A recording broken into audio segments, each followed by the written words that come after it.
Hey guys, this is Abhishek from gadgetshoes.com, and today we are going to do a full review of HTC Butterfly. It comes for a price of around 42,000 to 43,000 Indian rupees as of now, and especially at that price point we are going to tell you whether this phone is worth the price, whether it actually has all the hardware, everything which you should get at that particular amount of price as well. HTC Butterfly is quite a decent phone. It is one of the few high definition display phone which are being available right now. Talking about the physical design of this phone is quite nicely designed. This phone has a display size of around 5" with a high definition resolution, and it fits perfectly into your hand. It doesn't feel very heavy at all. It is very light, approximately around 140 gram. It has got a back which is rubberized in nature. You have a nice HTC branding over here. This back is quite good when it comes to holding the device in one hand, because it gives you a very nice grip. It will not slip out of your hand because of this rubberized back which we get on the device. Thickness of the device is around 9.1 mm at this point, which is less than a centimeter, and it is much more thinner at the edges, as you can see, which are again nicely designed because it has a curved design which is quite good for your hand to hold it. The build quality of this device is again pretty good from HTC. HTC has actually used very good quality of material which has been used to design this phone. The front is completely made up of glass, whereas the back is a nice material which has rubber coating on it, which gives it a very premium look. On the other hand, it also attracts some fingerprints and other signs over time, as you can easily note. Have these nice metal mesh which actually looks like speaker, but they are not speakers. The speaker is actually at the back, and it is a very loud speaker.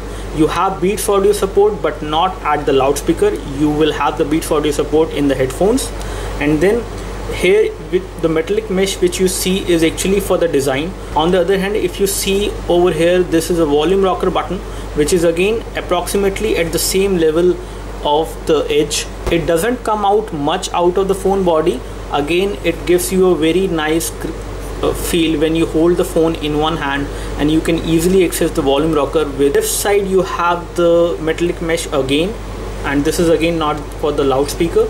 On the top you have the power and sleep key. The placement of the power button is at the top, which I don't like in the beginning, but I got used to it once I use it for like 1 or 2 days. And then you have a 3.5 mm universal audio jack. You have a mic over here for noise cancellation and video chat. Here you have a slot where you can actually insert a micro SIM card, as well as you have the option to expand the storage of this device with a memory card which can be maximum up to 32 GB. You have a SIM tray over here, which is the steel tray, and then you have a micro SD memory card inserted, which doesn't come within the package. This is my micro SD memory card. At the bottom of the phone you have another flap to cover the micro USB port, which can be used for data syncing as well as for charging. And here you have another hole which is actually for the primary mic, which can be used for voice calling and other purpose. On the back side on the top you have an 8 megapixel camera with an LED flash. You have the HTC branding over here, and here you have a little section for the mic again. Now, talking about the hardware of HTC Butterfly, it has got a super LCD display, a capacitive touch screen, and the resolution of the display is 1080 into 1920 pixels, which is a high definition resolution spread across 5" diagonal. And then you have a pixel density of 441 pixels per inch, which makes this display pretty crisp and clear.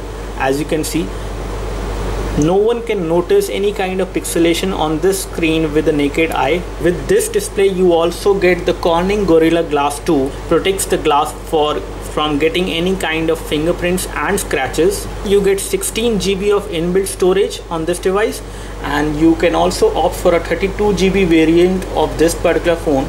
You get 2 GB of RAM and you also have the support for micro SD memory card to expand the storage. The back camera is 8 megapixel camera, which is capable of recording high definition video at 1080p at 30 frames per second, whereas the secondary camera, which is over here, it is a 2.1 megapixel camera, and it is again capable of recording high definition videos at 1080p at 30 frames per second.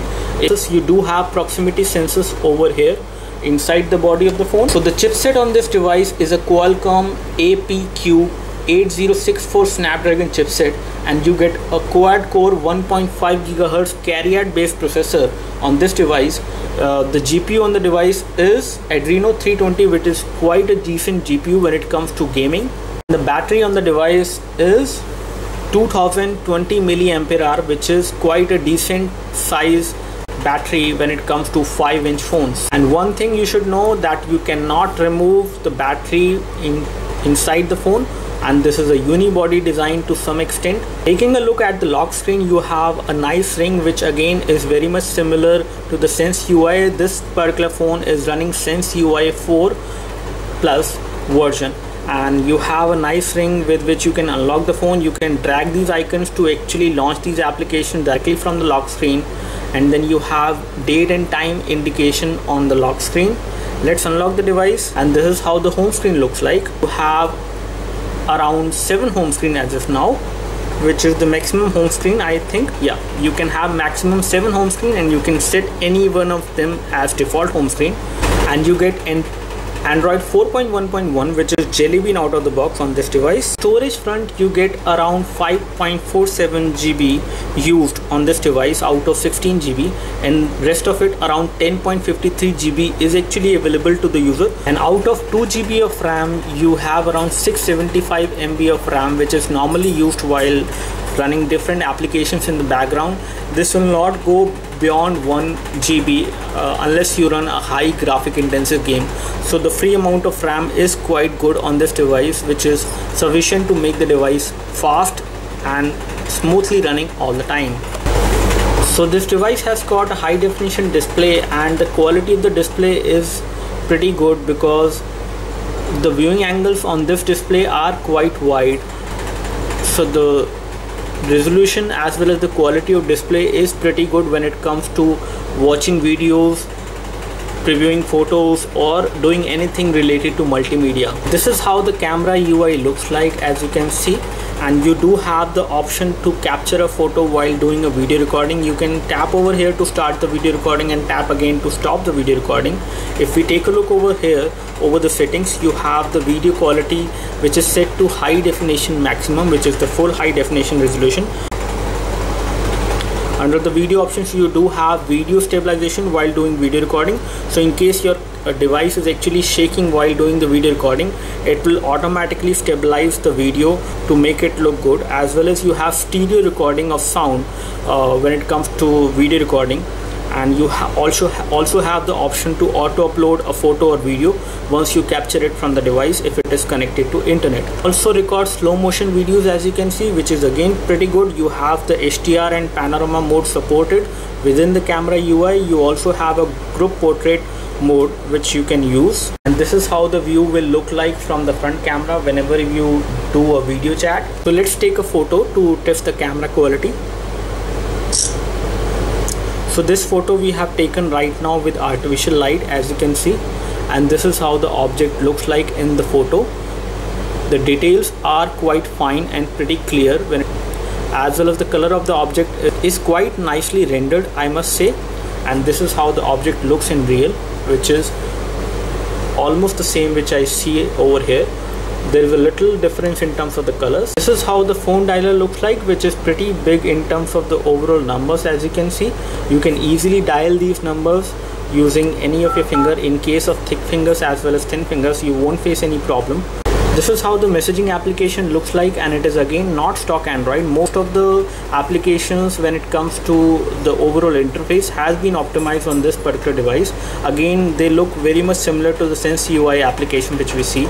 So they have been optimized to make it look different as well as more useful for the user.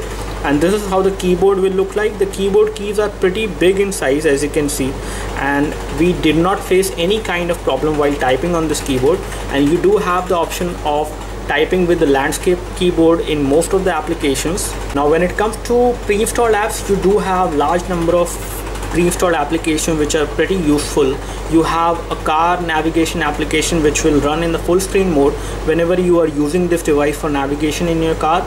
You have another application which is again related to the Wi-Fi hotspot, with which you can actually create a Wi-Fi hotspot using the 3G connection on your phone and share it with other Wi-Fi devices. And when it comes to FM radio, you do have FM radio support on this device. You have the Facebook and Twitter application pre-installed on the device. And here we have the Google Maps application, other regular application which you see on any other Android phone. But you also have the friend stream, which is again a part of the Sense UI interface, in which you can actually get updates from your friends, either they are on Facebook or elsewhere. Now when it comes to using multitasking on this device, you have a very nice interface of the multitasking UI.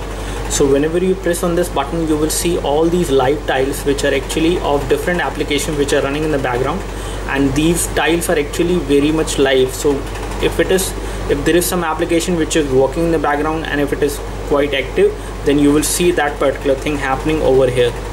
And you can kill these applications like this, as well as you can switch across these applications by tapping on them. And this is how the browser looks like. The browser is quite basic in terms of the overall interface. It is pretty sleek. Let's try to load our website, gadgetsjuice.com. As you can see, it has loaded our website in the mobile phone format, and pinch to zoom is pretty fluid. When it comes to the rendering of text, the text is rendered quite precisely and nicely in terms of the overall formation. I do not see any kind of pixelation when it comes to the text which is there on this web page, and kinetic scrolling is pretty smooth. When it comes to panning is again pretty smooth. There is no problem at all. Double tap to zoom works quite fine as well. Let's see whether this device is capable of playing a YouTube video within the web page. As you can see, the video is right now playing within the web page, and it is a YouTube video. Let's try to rotate the display, and the browser is quite responsive when it comes to rotating the display in the landscape mode. Now when it comes to the hardware information of the device, this device has got an ARM VS7 architecture based processor which is clocked at 1.5 GHz, and it has 4 cores, so it is a quad core processor. If we take a look over the effective resolution on the device is 1080 into 1776 because of this bar which is over here.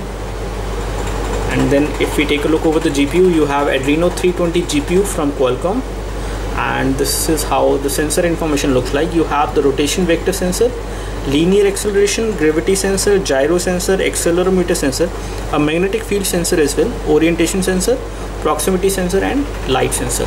And here we have the quadrant standard benchmark utility score for this device. This is how the detailed score looks like, and it is quite impressive when it comes to the overall score. Which N22 benchmark utility, this device has got an amazing score of 19938, which is again quite impressive when it comes to ranking with the other devices. This is how the CPU and the RAM has scored, and they have actually performed pretty well in this particular test. Now when it comes to ranking, this device is falling just below Samsung Galaxy S4, which is a very new device. And on the Nina Mark test, this device again has got a very impressive score, which is 58.7 FPS, which means that you can actually play almost any kind of graphic intensive game, including Modern Combat 4, Nova 3, and other games like Frontline Commando, Contract Kill 2, all the casual games like Temple Run 2, Temple Run OZ, Subway Surfer, Angry Bird. They will run perfectly fine without any issues on this device. So it supports only 2-point multi-touch. When it comes to navigation, this device does have GPS support, as you can see.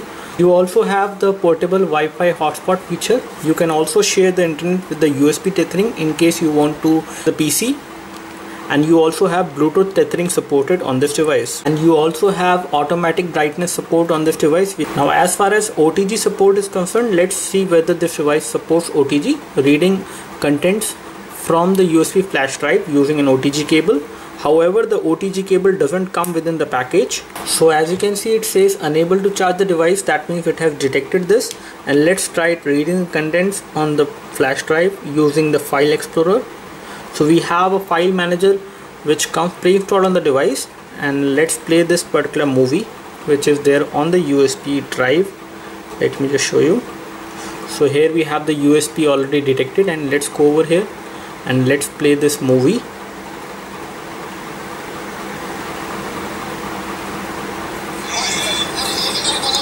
So as you can see, the movie is right now playing from the device.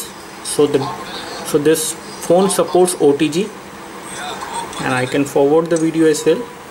So here we have a high definition video which was recorded at 1080p, and this video is playing fine without any problem on this device. So forwarding the video or reversing it does not cause any problem, and it is right now playing in the default player on the device, which also allows you to capture the photos while during a video playback. Basically, installing apps on the SD card or moving apps to the SD card is not supported on this device unless you root it, as you can see in this particular utility. As far as widgets are concerned, you do have nicely customized different looking widgets which are specially designed for this phone.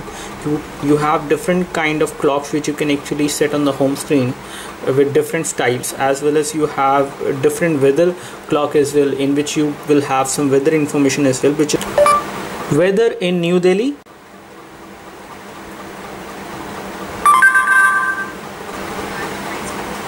So the Google Now also works pretty fine on this device, as you can see. When it comes to wallpapers, you have support for the HTC wallpapers which are supplied within the device, as well as you can have live wallpapers, or you can choose a photo from the gallery, but you do not have support for video wallpapers on this device. When it comes to wallpapers, you have support for the HTC wallpapers which are supplied within the device, as well as you can have live wallpapers, or you can choose a photo from the gallery, but you do not have support for video wallpapers on this device. The audio quality, the loudness, as well as the clarity of the sound coming out from the loudspeaker over here is pretty loud as well as clear, and the Beats audio which we get on the in-ear headphones which are supplied with this device is also pretty amazing when it comes to listening songs. That's all from us as far as the quick hands-on review of the HTC Butterfly is concerned. This phone is a highly priced phone, but it also come up with all the features which you see on a highly priced phone from Samsung or from other brands. It is kind of phone which is unique of its own, although this device is going to face a very good competition from the own company, which is HTC One. So HTC One is going to come in India very soon, and it has been launched, and it will be available by the end of this month, and that device is going to compete with this device very strongly, because that device again has got almost all the features which you see on this device, and it has got a very different refresh UI which we call HTC Blink Feed. So in case you want to go for a high definition phone, this is one of the best choice which you can have right now. Thanks for watching this video. If this video helped you, you can click the like button. You can subscribe to our YouTube video channel for more videos like this by clicking the subscribe button below. Thanks for watching this video. This is Abhishek signing off. Thank you. That's all from us as far as the quick hands